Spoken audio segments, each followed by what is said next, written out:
culminar hoy día con el tema de las fracturas de la región orbitaria. Es decir, ya como les he explicado anteriormente, la órbita es una estructura osteológica que la tenemos en la cara. Y como tal también puede ser plausible a que sufra traumatismos y por ende fracturas. En esta diapositiva están viendo ustedes esa disposición de la órbita, o de las dos órbitas, perdón, simétricas, concéntricas, en la parte más alta del tercio medio de la cara, por debajo del frontal y a los lados de la gran cavidad nasal. Es bien importante que tengamos presente y recordemos esta disposición, objeto de poder entender todo lo que vamos a encontrar cuando las nos rompan. Yo quiero hacerles aquí una distinción bien importante, o un par de distinciones, de puntualizaciones. Hablamos de estructuras, ¿no es verdad?, de órbitas, porque ellas están constituidas por varios elementos óseos. Ya lo hemos explicado antes. Y algo que es bien importante que recuerden es que tanto, me parece que ayer y esta mañana, ya hemos visto indirectamente cómo dos paredes orbitarias se pueden fracturar. Esta mañana, con las fracturas de la base lateral del frontal, hemos visto que el techo de la órbita se fractura, ¿no es verdad? Y ayer, cuando hemos estudiado fracturas cigomáticas, hemos visto cómo la fractura de este hueso y su desplazamiento nos puede generar con toda seguridad también, indirectamente por la fractura de este hueso cigomático, la lesión fracturaria de la órbita. Lo que ahora tenemos que estudiar es la clásica fractura orbitaria, no esa lesión indirecta, sino lo que nosotros llamamos el estallido de la órbita. Y el estallido de la órbita resulta de la rotura del piso de la órbita, es decir, de esa pared inferior que las órbitas tienen. Ya en su momento les había manifestado a ustedes, ¿no es verdad?, en esa disposición que tenemos del estudio de la órbita, aquí el techo cuando se rompe el frontal, aquí el cigomático en su pared externa cuando se rompe el cigomático, y lo que ahora nos concierne es ver este punto. En la primera clase, cuando les mostré esta imagen, les dije, en el piso de la órbita hay el punto más débil de todo el esqueleto facial y que coincide con la apófisis orbitaria del hueso palatino. En la transiluminación que hacemos, lo vemos como una zona hiperclara. Este pequeño triángulo que aquí lo ven, ese está representándonos la apófisis orbitaria del palatino, punto extremadamente débil. Cuando se traumatiza la región orbitaria, el punto que se ha de fracturar es precisamente este de aquí. Esa zona ha de ser, por su debilidad, la más va a sufrir en el trauma orbitario. Y naturalmente la fractura de esta zona muy débil ha de irradiar su lesión a todo lo que es el piso de la órbita que haya sido traumatizada. Ya vamos a ver más adelante cómo se produce ese efecto biomecánico de la fractura de esta región y por qué se ha de producir así. Lo importante es que ustedes recuerden que al hablar de estallido de órbitas, estamos hablando de la rotura del piso de la órbita y cuya lesión fracturaria ha de partir precisamente de la apófisis orbitaria del palatino, constituyendo esta apófisis el piso orbitario y siendo el punto más débil de todito el esqueleto facial. En esta placa simplemente les muestro la relación que tienen las órbitas con los elementos del compartimento anterior de la base craneal, el etmoides en este caso, que nos conforma parte de sus paredes internas. En esta visión estamos viendo las órbitas desde dentro del cráneo. Y aquí tenemos la órbita vista desde afuera, todo el marco orbitario simétrico en sus cuatro paredes y naturalmente el punto más débil del piso que vendría a ser más o menos esta región, la que corresponde a la apófisis orbitaria del hueso palatino. No deja de ser importante que les recuerde una vez más, ¿no es verdad?, esta relación que tenemos aquí. Ya les dije con varias veces y hasta el cansancio, toda la relación anatómica de vecindad en la que encontramos a los huesos del compartimento anterior de la base del cráneo, etmoides y esfenoides con los huesos faciales. Las órbitas no están al margen. La pared interna de la órbita es este hueso de aquí que tenemos, el hueso etmoidal, uno de los elementos que la compone. Bien, a diferencia de las otras fracturas faciales, la fractura de la órbita ha de tener una trascendencia importante en cuanto a sus partes blandas y contenido orbitario se refiere. ¿Qué significa eso? Que cuando la órbita estalle o se fracture, las partes blandas que componen y que se fijan en la órbita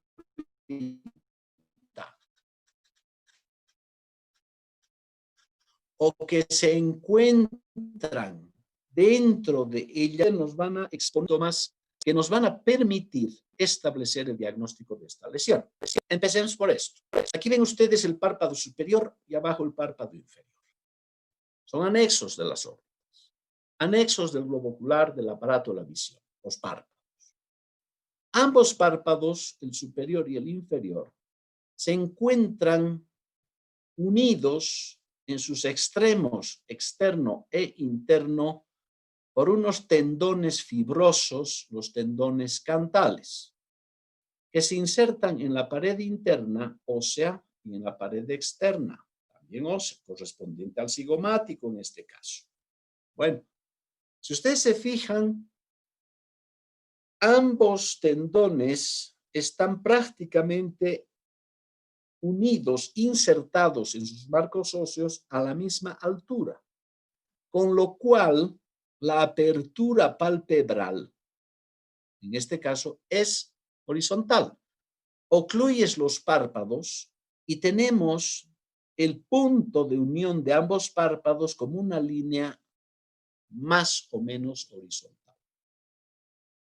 Cuando se rompe el piso de la órbita, cuando estalla el piso orbitario por el trauma, naturalmente esta posición palpebral horizontal se altera y deja de ser horizontal y se convierte en semivertical. Vamos a ver ejemplos. Y esa semiverticalidad de la posición oclusal de los párpados se llama, anótenlo, posición antimongólica palpebral. Si imaginamos por un momento una fractura a este nivel, donde está la sutura de la unión del frontal con el cigomático, imagínense que se rompe, esto por gravedad desciende. Y al descender arrastra tras de sí la inserción del párpado, la inserción del tendón de los párpados, con lo cual la apertura se ha de convertir en semivertical. Posición antimongólica palpebral de origen traumático. Más adelante en el programa, cuando veamos malformaciones congénitas, nos vamos a encontrar con la apertura palpebral antimongólica, pero es de origen congénito, es otra cosa. Aquí estamos hablando que el trauma produce esto en una persona que tenía su apertura normal. Primer elemento clínico que nos va a permitir distinguir esta fractura.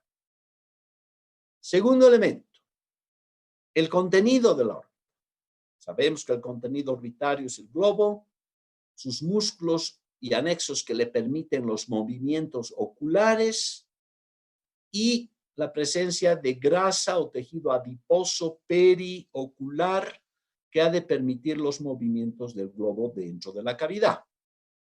Bueno, fíjense lo siguiente, esta relación, cavidad orbitaria, piso orbitario, que es el que se nos va a romper, y por debajo un espacio vacío que se llama el seno maxilar, ¿verdad? Entonces, ¿qué separa la cavidad orbitaria del seno maxilar? El piso de la órbita. Si el piso de la órbita se fractura o se rompe, ¿qué va a pasar? Los fragmentos óseos del piso orbitario fracturados se van a caer al seno maxilar y van a ocupar este espacio, conjuntamente con grasa periorbitaria, con sangre fruto del trauma y de la fractura, y naturalmente eso ha de provocar un descenso del globo ocular. Y ese descenso del globo ocular, porque se le rompió el piso, hace que los músculos inferiores, el oblicuo inferior, el recto inferior, caigan hacia el rasgo de la fractura y se enganchen en los fragmentos óseos. Ese enganchamiento de estos músculos inferiores en los fragmentos óseos nos va a provocar una inamovilidad del globo ocular. Ese paciente que sufre este problema traumático no va a poder mover su ojo, el ojo donde está la fractura. Pues ahí tenemos un segundo signo capital de fractura orbitaria. Elemento importante a considerar y a tomar en cuenta para la clínica. Vayamos más allá. En las partes blandas que corresponden a la región orbitaria, encontramos músculos superiores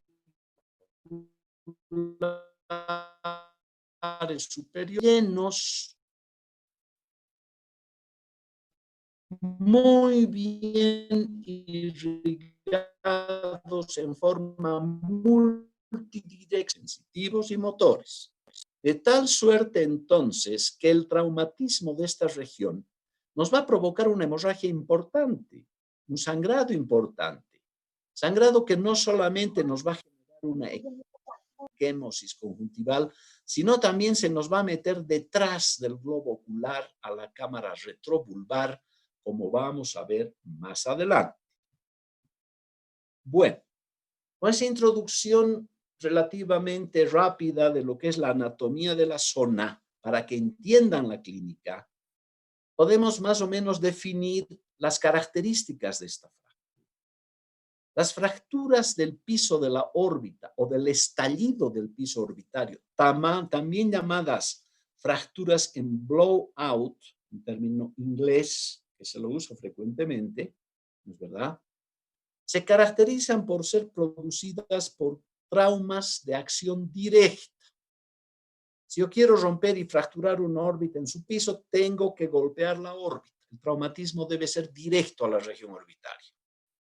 Son lesiones que afectan más a hombres que mujeres en proporciones 2:1. Los accidentes de tráfico y las agresiones físicas son sus causas preponderantes de producción. El perfil del paciente es un varón, por tanto, y de una edad media, entre los 25 y los 40 años, en un alto porcentaje. Y en este trauma directo contra la órbita es el piso el que ha de responder con su fractura. Bueno, en lugar de leer este slide, prefiero explicarles todo lo que aquí dice en un esquema que ha de ser más objetivo para ustedes. Aquí tienen el mecanismo de la fractura del piso del órbita. Tenemos la región orbitaria con el globo ocular anatómicamente en posición, su nervio óptico, la grasa periorbitaria, los párpados, los músculos inferiores, el piso intacto y el seno. Y tenemos un agente contundente que, a decir verdad, para que todo este efecto que les voy a explicar se pueda producir, este agente que traumatiza a la órbita tiene que ser de mayor tamaño al globo ocular. Ya vamos a ver por qué. Cuando este agente, en este caso expresado por un balón de tenis, impacta contra la órbita, ¿qué va a ocurrir? Este impacto directo contra la órbita ha de impulsar el globo ocular violentamente hacia atrás. Lo va a encajar dentro de la cavidad orbitaria por el impacto. Ese impacto y ese retroceso violento de enclavamiento dentro de la cavidad orbitaria de pronto nos genera un aumento de presión dentro de la órbita. Y ese aumento de presión es el que fractura ese punto débil del que hemos hablado, que es el correspondiente a la apófisis orbitaria del palatino, y estalla el piso.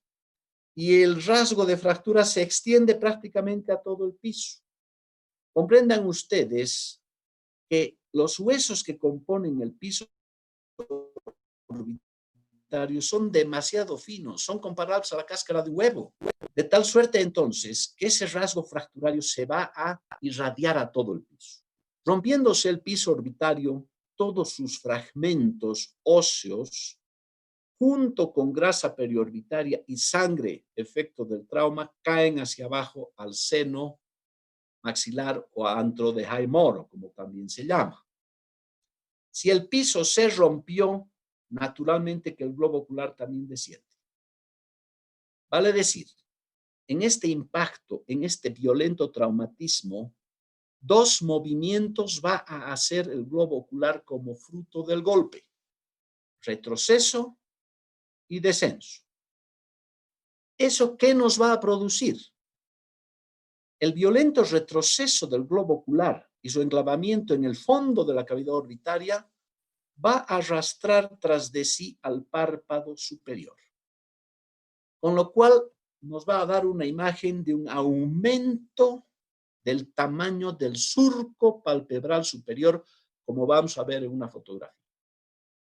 Y el descenso del globo ocular va a provocar dos cosas.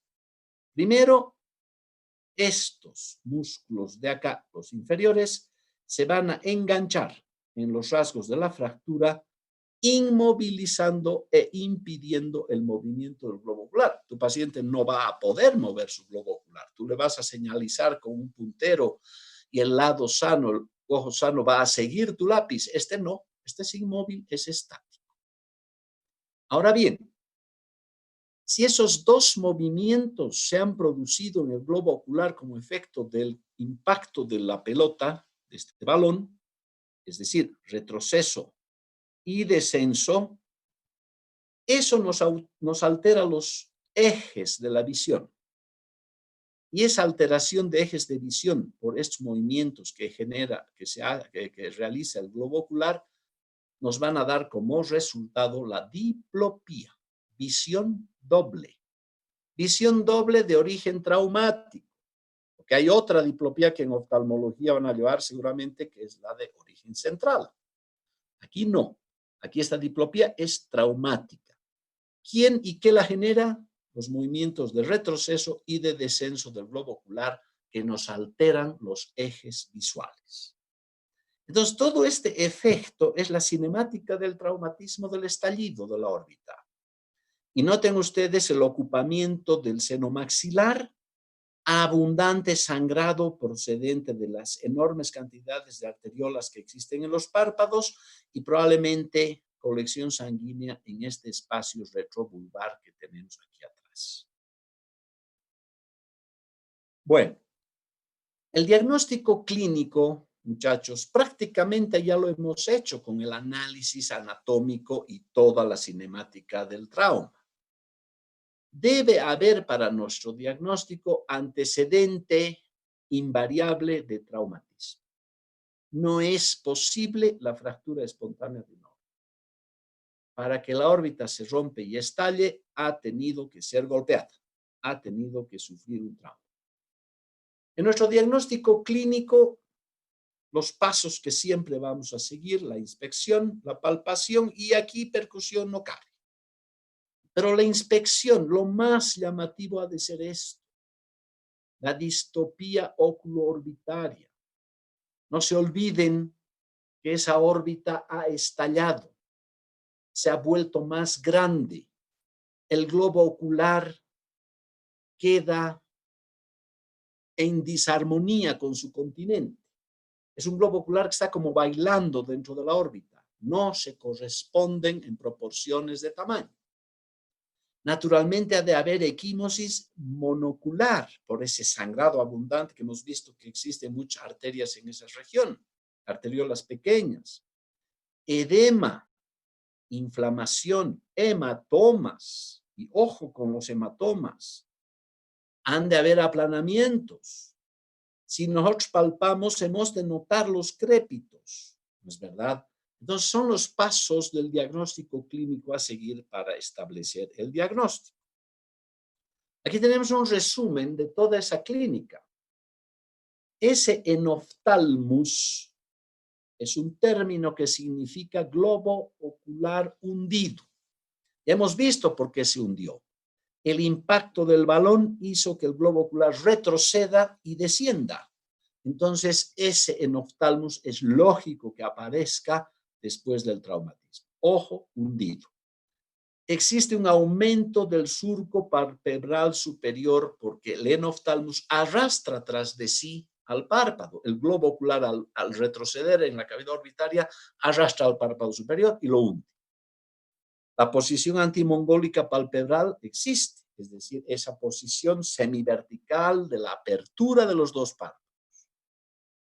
Ha de haber distopía oculorbitaria, órbita grande, globo ocular metido ahí dentro, no hay armonía en tamaños. Diplopía, visión doble. Hemos de tener equimosis en monóculo, esa zona se ha de volver equimótica.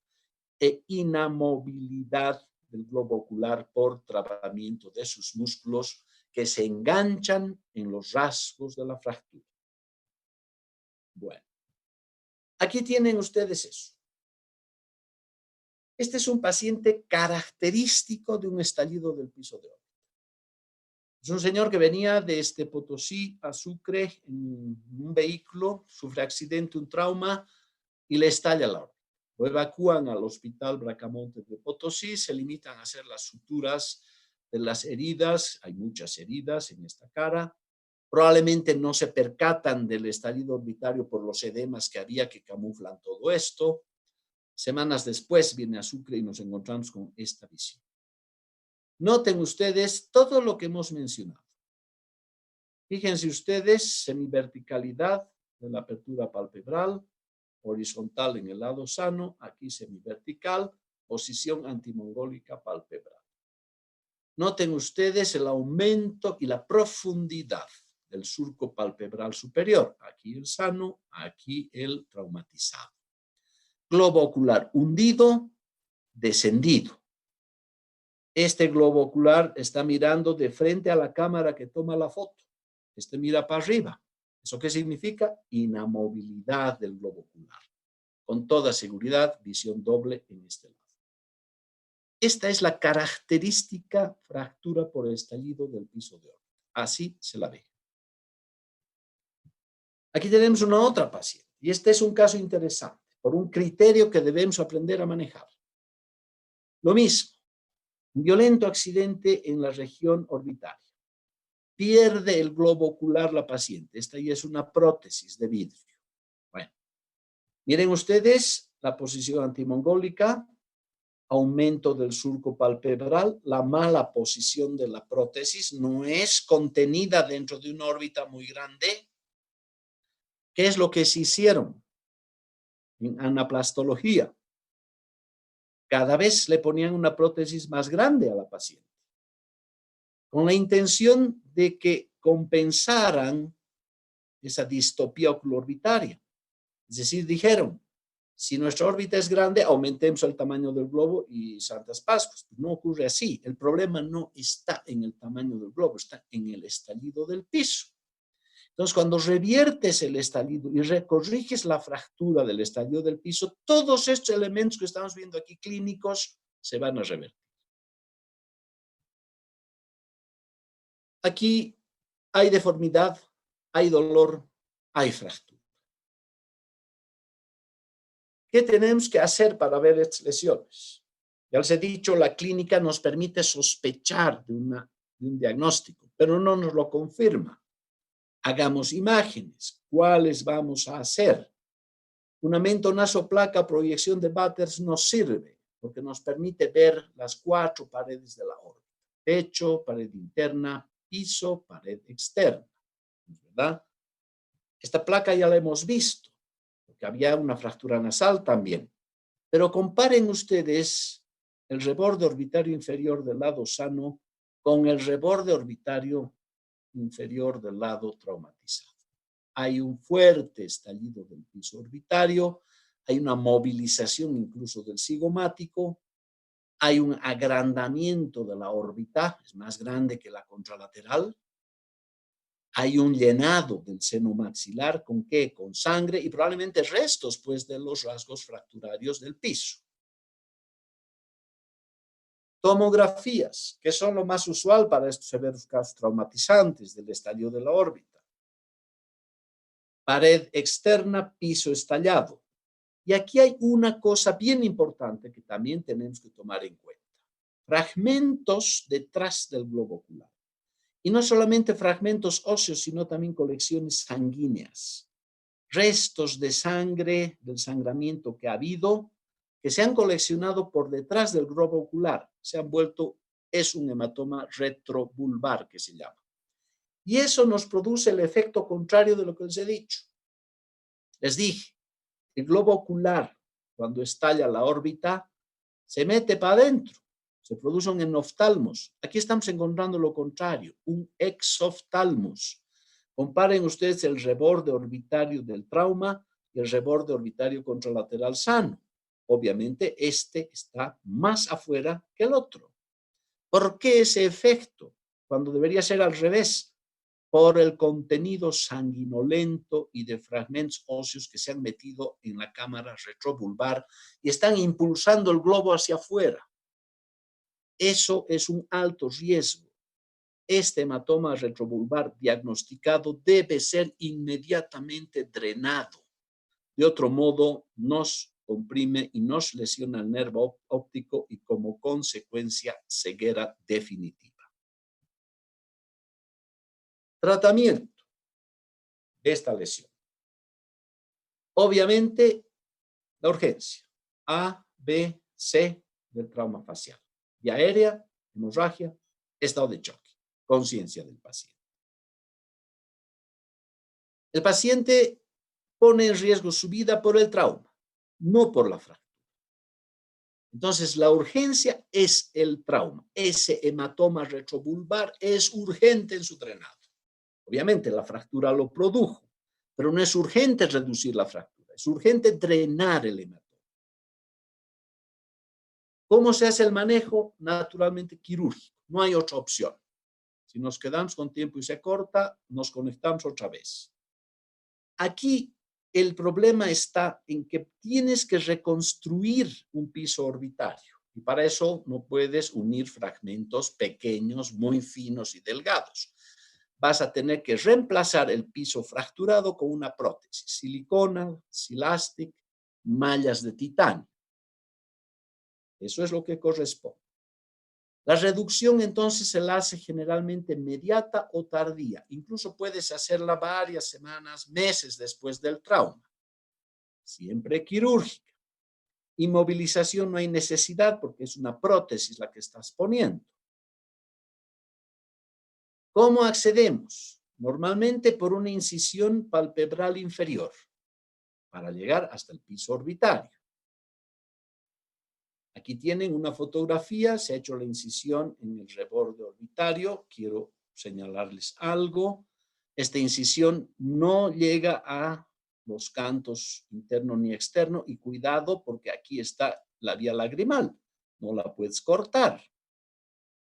Entonces retiras la piel, el músculo orbicular sujetado por esta pinza y llegas al reborde orbitario fracturado.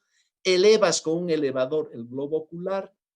Limpias y aspiras por ahí mismo el seno maxilar, drenas y sacas ese contenido que ha descendido y metes tu lámina de silastic para poder corregir el defecto fracturario. La sutura final las laminitas de Steri-Strip que te contienen y te protegen la herida. Así era antes, así quedó después. El problema no es el tamaño, el problema es la fractura. Aquí se ve tenuemente la cicatriz, si ustedes la ven, de la forma en la que incidimos y entramos al piso orbitario. ¿Ven esa tenue línea blanca? Esa es la vía de abordaje. En este paciente no fue un resultado muy bueno, la fotografía está invertida, este es el lado corregido, porque había muchas cicatrices que retraen el párpado, en fin, se tuvo que hacer un tratamiento de cicatrices, como vamos a ver en su oportunidad cuando le vemos el tema de cicatrices. Las complicaciones, las conocidas, los hematomas, las infecciones, abscesos de la cavidad orbitaria, rechazo a la prótesis de Silastic, que si se da hay que retirarla o cambiarla, y las complicaciones peores, las tardías, con la ceguera, que es una secuela terrible de esta fractura. Eso es lo que quería mostrarles ahora con fracturas en un resumen breve. No sé si tienen ustedes alguna pregunta. Quedan unos 7 minutos. Si nos falta tiempo, nos volvemos a conectar. No hay ningún problema. Antes de las preguntas, quería decir lo siguiente. Con estos grupos que estoy pasando ahora en la tarde, el 3 y el 6, a partir de la otra semana necesito un día y una hora para seguir avanzando. A partir de la otra semana vamos a hacer, del martes, vamos a hacer 1 hora diaria nada más. Estas clases del fin de semana nos han servido para ponernos al día. El tema que vendría de la siguiente semana serían heridas faciales.